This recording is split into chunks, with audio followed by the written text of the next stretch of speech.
Hi everybody, welcome to this podcast once again. Let me begin by thanking you for watching our previous videos and for coming back. And if this is your first time, I welcome you. I want to start this podcast by letting you know that we create wealth according to who we are becoming. You attract wealth according to who you're becoming. Wealth building is more of an identity thing more than a chasing thing. Whatever you chase, if you keep chasing it, what does it do? It keeps running. But when you stop chasing and you become better, you become a higher value person or a higher version of yourself, then that thing you are chasing begins to look for you. And in this video, we're talking about money. We're all about wealth building. And we're here to help you deal with your money better, deal with your investments better, get more knowledgeable about investing so that whenever you invest, you get a return. All right. So I want to give you smart ways of dealing with your money. I know you already have ways you're doing it. Some of the ones I'm going to say here probably you're already doing, but it's worth listening and listening again. One of the things that I have learned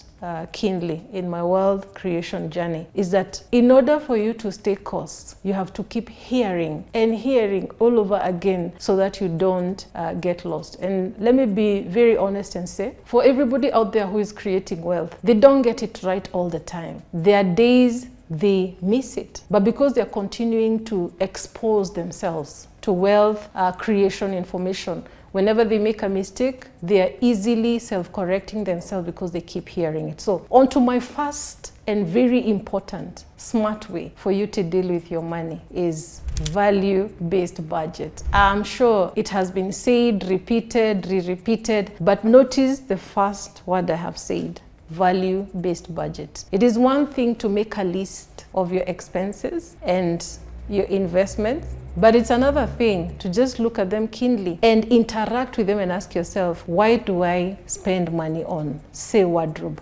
Why do I spend money, say, on this other item? Why not the other way around? What is that? What does that speak about my personality? And remember, we have to keep changing our identity all the time in order to be able to attract wealth. So that's the number one. Number two, constantly review this budget and change it according to times. If your income is changing, change your investments, increase them. If your income has gone lower, adjust very, very quickly. I want to give a story, an analogy here. I have watched people lose their income, but what they don't do, they don't reduce their expenses. They keep hoping upon hope that another job will come. They deplete their emergency fund, and then from there they start living the same lifestyle. And what that means is that you will sink into debt. The moment you see a change in your income, a tough time has come, an economic change, you need to shift together with that change so that you are maximizing on your investments and also minimizing on your expenses. As humans, we tend to increase our expenses whenever our income increases, but indeed train your mind to be able to increase only investments and a bit of your expenses, but not a larger portion going to your expenses. Now, number three, for you to be able to build wealth consistently and in a healthy manner, ensure that at least any given time, when you look at your numbers, you are not spending more than 50% of your income, at least on the bare minimum. Reason being, the rest of the portion is supposed to be left available to be invested and then available for any other thing that is happening in your life.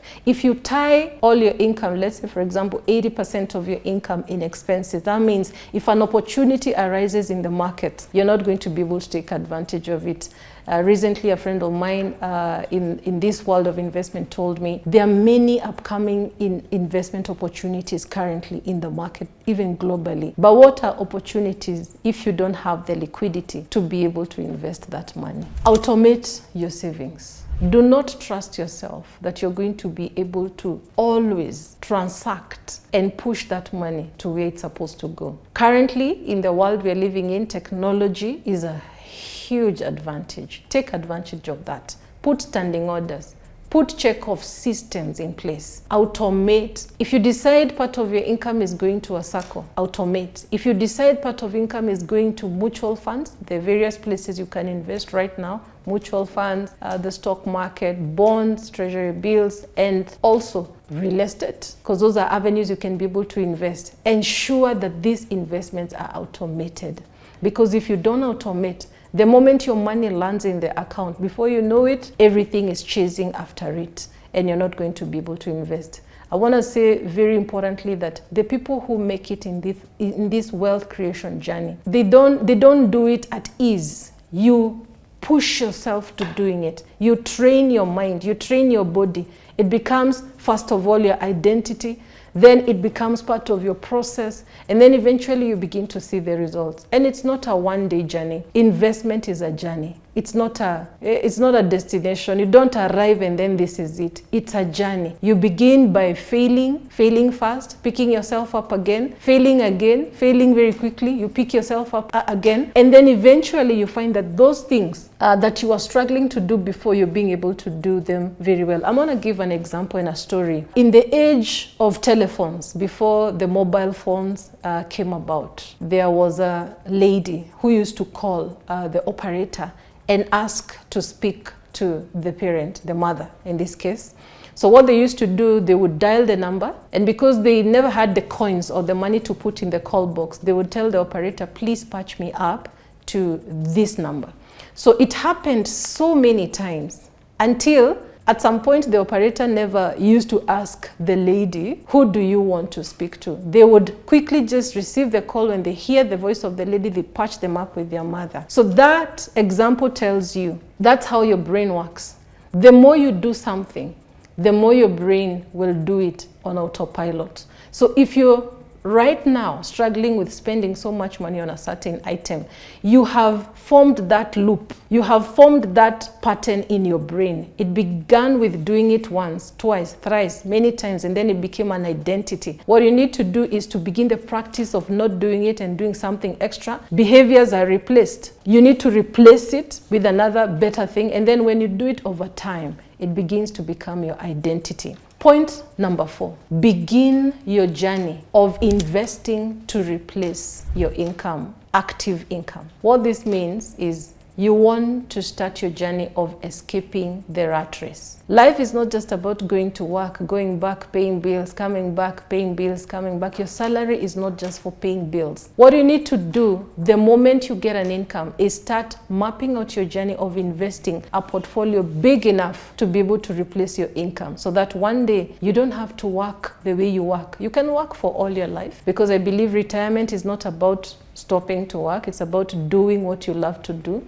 all the days of your life. So this journey needs to start early enough. When you start early enough, you get to retire early. So I implore you, on my point number 4, start the journey. This portfolio I'm talking about is called a lifestyle portfolio, and we have it here. If you sit with one of our financial advisors, they'll be able to craft that for you. And on my last smart way of dealing with your money, very important, always hold on to your money, hold on to your salary at least long enough for you to review your budget and to match it with your values. That means you can take a day, you can take 2 days, you can even take 3 days. You don't have to dash to the ATM or the bank whenever you get an alert. And once you start doing that, you'll find that something you wanted to do really, and you thought it was urgent, at some point it's not very urgent. And you're able to introspect. Actually, that's the word. You're able to introspect and think about, do I really need to put this portion of money? Because no one is a Superman. No one has a superpower to be able to be doing the right thing all the time. We train our minds, we train our bodies, we cue our bodies and our brains to do the right thing. And as I finish, I want to give you or expound a little bit on something that James Clear in his book Atomic Habits has expounded very clearly. There are 3 stages of doing the right thing. Number 1, changing your identity. Number 2, putting a process and a system in place. And then number 3, you get the results. What some of us are trying to do most of the time is to push for the results when there is no system. If you want to deal with your money in a smart way, you need to put a system in place. You need to tell yourself, whenever I receive my salary, whenever I receive my money, this is the order of events. What is the order of events? I sit 1 day or 2 days thinking about how my budget looks, change a few things according to the occurrences that have happened, because there's no month that is like any other month. A few things may change here and there, and then from there you tell yourself, ready to do so. Everything is automated, and ensure that if you're automating, you automate at least 3 days later than the day that you receive your income, so that in case there is any change to be made, it will be made. And I want to finish by saying thank you very much for watching till the end. That's what we do here at Nabo. I encourage you to go back. We have a wealth of videos that have been done before. Share this video with someone who needs it, and also remember to leave us a comment, and if you have any questions, just leave it behind and we'll tackle it in the next video. Thank you, and God bless you.